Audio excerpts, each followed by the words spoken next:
झज्जर से अजय चौटाला ने एक बार फिर से पूर्व मुख्यमंत्री भूपेंद्र सिंह हुड्डा पर तंज कसा है। उनका कहना है कि हाईकमान की चमचागिरी से ही भूपेंद्र हुड्डा को अपना टिकट मिलेगा। पूर्व सीएम चौधरी भूपेंद्र सिंह हुड्डा पर जेजेपी सुप्रीमो अजय चौटाला ने चुटकुले अंदाज में तंज कसा है। उन्होंने कहा कि भूपेंद्र सिंह हुड्डा हरियाणा में आगामी विधानसभा चुनाव के अंदर कांग्रेस के 60 पार का नारा दे रहे हैं। उनके नारे की हवा इस तरह निकलेगी जैसे भाजपा के 75 पार और 400 पार वाले नारे की हवा निकली है। कारण कि भूपेंद्र हुड्डा को विधानसभा चुनाव में अपनी ही टिकट की गारंटी नहीं है। हुड्डा को प्रियंका गांधी, सोनिया गांधी की चमचागिरी करनी है और वेणुगोपाल की चप्पल उठानी है। कोई शाह दौरे पे आओ, इस बात से कोई फर्क नहीं पड़ता। प्रजातंत्र में ये फैसला जनता जनार्दन करती है। कुछ लोग थोड़े समय पहले कहा करते थे 75 पार, गए यमुना पार 40 पे आ गए। कुछ लोग छाती पे उंगली मार मार करके कहते थे 400 पार, रह गए 250 से 240 से भी नीचे। और परसों चौथे में अखबार में स्टेटमेंट पढ़ रहा था भूपेंद्र सिंह हुड्डा की, जो कह रहा था 60 सीटें लेकर के जीतेंगे। मैं उनसे पूछना चाहूँगा, तेरी सीट की गारंटी है क्या तेरे को अपने आप? तेरी तो अपनी भी नहीं है। जो खुद देने वाला था, सब कुछ करने वाला था, उसकी भी फूंक निकल गई। तो ये फैसला तो लोगों ने करना है।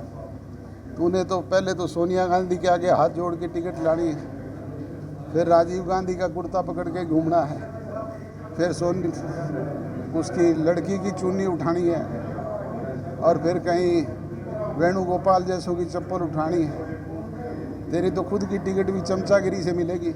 उन्होंने कहा कि राज्यसभा चुनाव में उनकी पार्टी नवीन जय हिंद का साथ देने के लिए तैयार है, बशर्ते कि नवीन जय हिंद के पास जरूरी 10 विधायकों का समर्थन भी होना चाहिए। उन्होंने ये भी कहा कि ज्यादा सीटें कांग्रेस के पास है, इसीलिए उसे राज्यसभा में अपना उम्मीदवार उतारना चाहिए, तभी जेजेपी उनके साथ आ सकती है। उन्होंने कहा कि प्रदेश भर में वो पार्टी संगठन की मजबूती के लिए दौरे कर रहे हैं और पार्टी की नीतियां आम जनता तक पहुंचा रहे हैं। वो अपना कैंडिडेट खड़ा कर ले, हम तो मदद करने के लिए तैयार हैं। हमने तो सबसे पहले लिख करके गवर्नर को दिया था कि ये सरकार माइनॉरिटी में है, हम इसके खिलाफ हैं। अगर कांग्रेस अविश्वास प्रस्ताव लेकर के आती है तो हम उनके साथ रहेंगे। देखो, अगर वो इस पोजीशन में आते हैं तो ज़रूर करेंगे, क्योंकि किसी भी कैंडिडेट को चुनाव लड़ने के लिए 10 उसको नॉमिनेट करने वाले भी चाहिए। अगर इस पोजीशन में वो आएंगे तो जरूर मदद करेंगे। उन्होंने ये भी कहा कि दूसरे दल लोगों में भ्रम फैलाकर सत्ता हथियाने का प्रयास कर रहे हैं। ऐसे दलों से उनकी पार्टी आम जनता को जागरूक कर रही है।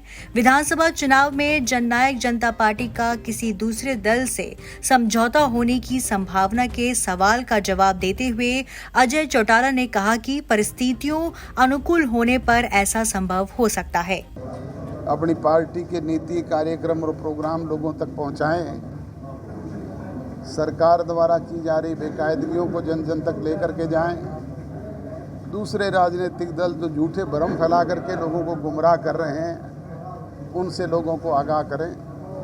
हम अपने काम में लगे हुए हैं। अब ये परिस्थितियों के अनुकूल निर्णय करेंगे। एक बार चुनाव घोषित हो जाए, क्या हालात बनते हैं राजनीति में, कब परिवर्तन आता है, किस स्थिति में आता है, किन हालात में आता है, उन सब चीजों का आकलन करके करेंगे, आपको बताएंगे सबसे पहले। अजय चौटाला के अनुसार हरियाणा में कोई भी तीसरा मोर्चा नहीं है। जो लोग ऐसा कह रहे हैं वो लोगों को बहकाने के लिए कह रहे हैं।